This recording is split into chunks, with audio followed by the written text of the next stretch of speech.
J'ai souvent animé des séminaires en économie en Afrique. J'ai beaucoup appris. C'est toujours mieux pour un petit occidental qui a appris dans les livres d'aller se frotter à la réalité et discuter avec les gens concernés. Je crois d'ailleurs que si l'on fait de l'économie du développement, avant de vouloir faire du design institutionnel ou du changement institutionnel, il faut savoir écouter. Écouter et noter le feedback des gens au niveau local. Mais cela n'empêche pas d'être critique quand il le faut ou de faire des propositions, bien évidemment. La mondialisation a été une rampe de lancement pour la plupart des pays. Or, j'entendais souvent, dans ces séminaires, en Afrique, dire que le continent est victime de la mondialisation. Et on me demandait mon avis. Ma réponse, en fait, est double.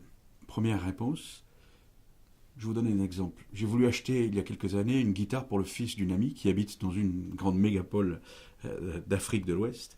Impossible d'y trouver une guitare. C'est un signe. En fait, si l'on regarde les chiffres de l'investissement international, des exportations de marchandises et de services, la réponse me paraît assez claire. L'Afrique souffre de sous-mondialisation. Mais ça s'améliore. En 2011, l'Afrique a rejoint la France en matière d'exportation de marchandises. Imaginez-vous, un pays de 60 millions de personnes, la France, exporte autant qu'un continent d'1 milliard de personnes. Les exportations de services par la France cette année-là étaient près du double de celles de l'Afrique. La même année, le stock d'investissement étranger entrant en France représentait 5,26% de ce stock mondial. L'Afrique, c'était 2,89%. Donc un pays de 60 millions de personnes comptait près de 2 fois plus d'investissements étrangers qu'un continent d'1 milliard de personnes. En flux annuel, heureusement, l'Afrique était à 4,42% contre 2,72% pour la France. De tels chiffres signifient que l'Afrique est sous-globalisée, même si sa situation s'améliore. Elle est donc d'une certaine manière victime d'une sous-mondialisation. Ma deuxième réponse maintenant. Dans le monde, rien ou presque ne se passe dans le vide géopolitique. Il est nécessaire de comprendre la géopolitique pour faire de l'économie du développement.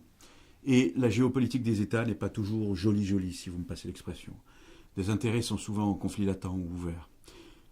Vous savez, sur un marché avec des droits de propriété bien définis et où l'état de droit règne relativement comme dans une société occidentale, les intérêts s'entrechoquent évidemment, mais finalement de manière harmonique. Sur un continent où beaucoup encore est à prendre, comme en Afrique, c'est une autre histoire. C'est un peu comme en Russie finalement, à la chute de l'URSS, et rappelons-nous Milton Friedman à cet égard.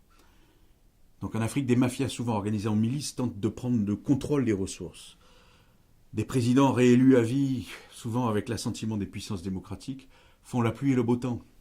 Des intérêts économiques étrangers et des intérêts souverains, très souvent emmêlés d'ailleurs, tâchent de se tailler la part du lion. C'est comme cela qu'on entend un président français glisser à l'oreille d'un président africain que, entre guillemets, je cite, quand on est un ami de la France, il faut favoriser ses entreprises. C'est le règne du copinage. À cet égard, on parle souvent de France-Afrique, cette espèce de complexe nébuleux de relations opaques entre les gouvernements français, de grandes entreprises stratégiques françaises et les gouvernements africains francophones. Ce n'est sans doute pas que de la théorie du complot.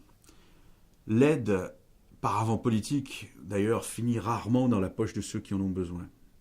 Dans ces conditions, l'état de droit est rare.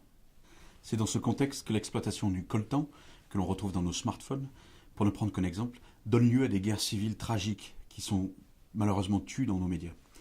Les conditions d'exploitation dans certaines mines, qui alimentent pourtant le marché occidental, font frémir. L'accaparement des terres, en explosion depuis 2007, sous couvert d'efficacité et de productivité, vient du fait que des ministres et des officiels à qui on a bien graissé la patte expulsent des paysans, au prétexte d'ailleurs qu'ils n'ont pas de droit formel sur ces terres alors qu'ils y vivent depuis des générations.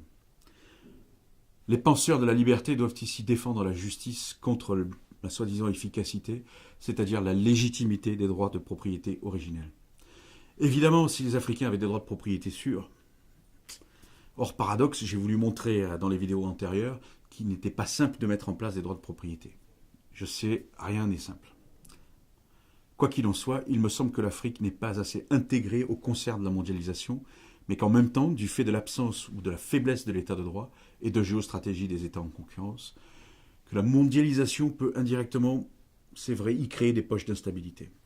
Donc ce dont ont besoin les Africains, c'est donc de davantage d'état de droit et davantage de mondialisation.